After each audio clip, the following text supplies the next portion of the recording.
Good bye. Thank you so much.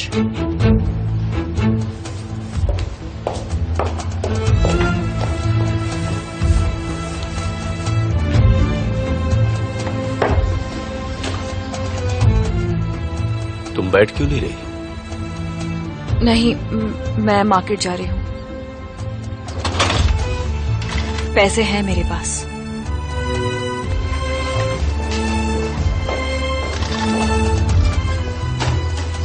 तुम्हारा काम खत्म नहीं हुआ, जाकर देखो, पैटीज जल जाएंगे।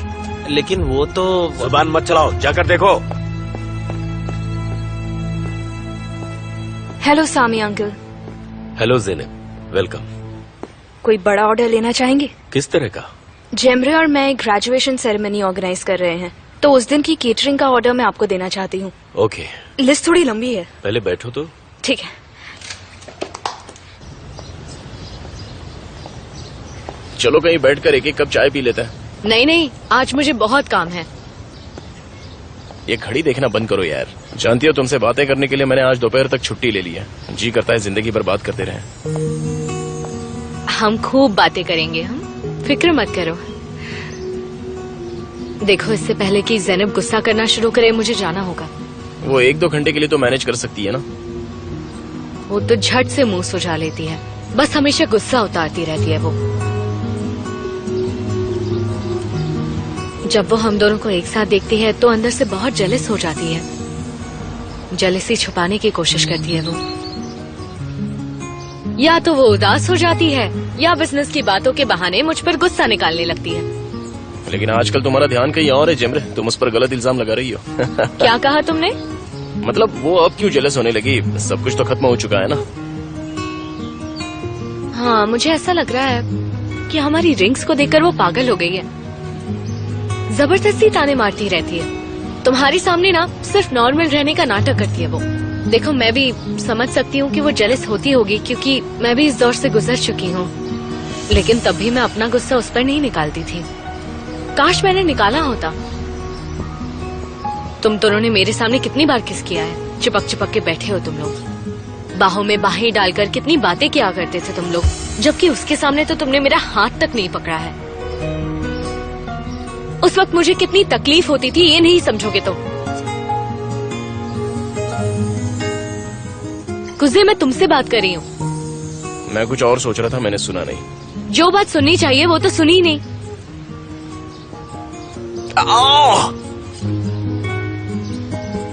लगी क्या? बहुत तेज। झूठा कहीं का। जानती हो तुम इतनी जेलस क्यों हो? क्योंकि तुम बचपन से 1 नंबर की पगली हो। क्या कर रहे हो? मत करो ना, पागल कहीं के। आज शाम को तुमने ज़ैनब को तो नहीं बुलाया होगा? बिल्कुल नहीं। मुझे तो लगा कि तुमने बुलाया होगा।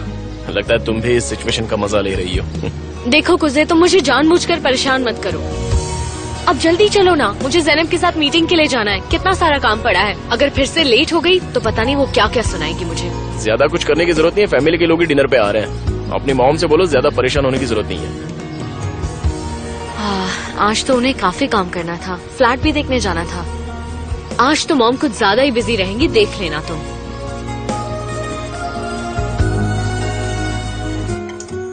सुबह यहाँ से सूरज की रोशनी आती है। किचन और बाथरूम इस तरफ है मैम, आप बाद में देख सकती हैं। और दोनों काफी स्पेशियस हैं। ये लोग फर्नीचर के साथ ही घर किराए पर देंगे। अगर आप कहेंगी तो खाली भी करवा सकते हैं हम। आप मकान मालिक से एक बार बात कर लीजिएगा। आपको ठीक लगे तो आप ये सब रख सकती हैं। Excuse me. हाँ हेलो। हाँ, मैंने आपकी बात की है। बहुत से लोग हैं जो इस मकान को किराए पर लेने के लिए तैयार हैं। हाँ हाँ, सुन रहा हूँ। 2 बेडरूम और 1 लिविंग रूम है। नहीं, हेलो। सेंट्रल हीटिंग सिस्टम नहीं है। आई एम सॉरी, मुझे नहीं मालूम था आप आई हैं। मिस्टर ओमेर, कोई बात नहीं। मैं तो यहाँ वो घर के लिए। हाँ बिल्कुल, डिपॉजिट तो देना पड़ेगा। ये घर आप किराए पर ले रही हैं? क्या मालूम, मेरी किस्मत। जो मेरे मकान मालिक है ना, उन्होंने मकान बिल्डर को दे दिया है। अब हमें खाली करना है घर, इसलिए दौड़ भाग मची है घर ढूंढने के लिए। मैं यहाँ आप ही के घर पहुँच जाऊंगी, मुझे बिल्कुल मालूम नहीं था। ये सिर्फ एक इत्तेफाक है कि मैं यहाँ आ गई। बड़ा खूबसूरत इत्तेफाक है। अगर मुझे मालूम होता आप रहने के लिए घर देख रही हैं तो मैं आपको पहले इस घर के बारे में बता देता। हम काफी दिनों से मिले भी तो नहीं। हाँ, मैं जरा घर परिवार के कामों में फंसा हुआ था तो। हाँ, मुझे लगा आप यहाँ हैं ही नहीं। मेरा मतलब एजेंट ने मुझे यही बोला था। मैं अभी वापस आया हूँ। ओह अच्छा, मैंने काफी दिनों से आपके कैरवन वहाँ देखी नहीं। मैं समझ गई कि आप वहाँ से जा चुके हैं। एक दिन मुझे कैरवन की आवाज आई, लेकिन आप तब तक गाड़ी की आवाज आई और आप वहाँ से निकल चुके थे। दरअसल मैं खुदाई के काम से इजमिर गया था, वो छोड़ा नहीं जा सकता। यहाँ भी मुझे कुछ जरूरी काम था, इसलिए आना पड़ा। अभी मैं फिर वापस चला जाऊंगा। किस चीज की खुदाई करने गए थे? मैं एक आर्कियोलॉजिस्ट हूँ।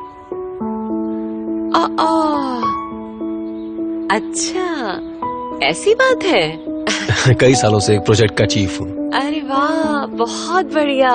इसीलिए आप कैरावन लेकर घूमते हैं। अब समझी। मैं तो सोचती थी कि आप जैसे इंसान को कैरावन की क्या जरूरत है, कि आपके पास अपना घर भी है। जी ठीक कह रही हैं आप। मुझे लगा मैंने आपको बताया होगा। नहीं तो आपकी मरहूम बीवी बहुत खूबसूरत थी। उमेर भाई, आप कब आए? नहीं, मैं बस कुछ घरेलू काम से आया था। आज शाम को वापस चला जाऊंगा। ओ, आप वापस जा रहे हैं? जी हाँ, अगर मैं जाऊंगा नहीं तो वापस कैसे आऊंगा? फिर तो आपको जरूर जाना चाहिए। वैसे आपकी मर्जी है। मैंने घर देख लिया है। जरा अंदर भी देख लीजिए। हाँ जरूर, चलिए।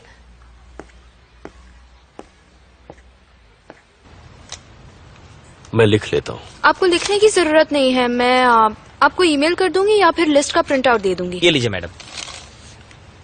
मुझे लगता है यही बेहतर होगा। Have a nice day ma'am. वो मैं have a nice day. Have a nice day. फिर आइएगा। ये बता दिया, ये भी बता दिया। हाँ, ये भी हो गया। तुमने सब कुछ बता दिया, मैं समझ भी गया।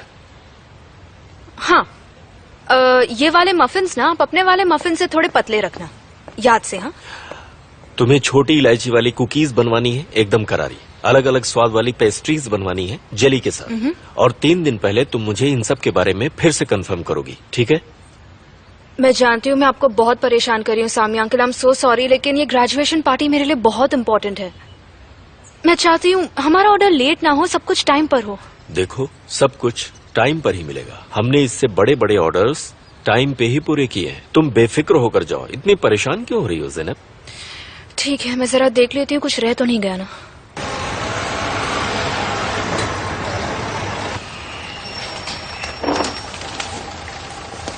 अरे गुने,